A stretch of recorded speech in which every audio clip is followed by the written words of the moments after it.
Hello, I'm Hope from At Hope Rotary, and in this video I'll show you how to do fern stitch.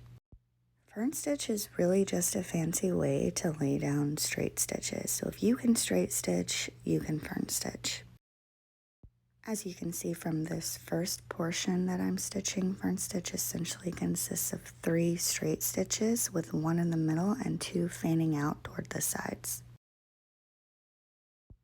You can also see here that fern stitch can follow a curve and that you can modify it by changing up the lengths of your stitches that fan out.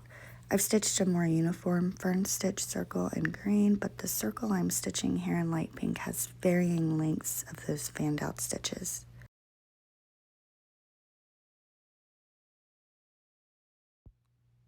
You can do fern stitch section by section like I did in this first portion of the example, or you can stitch each element separately. I'll demonstrate that here by laying down all of the center stitches, creating a back stitched circular base. I've sped up the video here so I can get us to the end more quickly.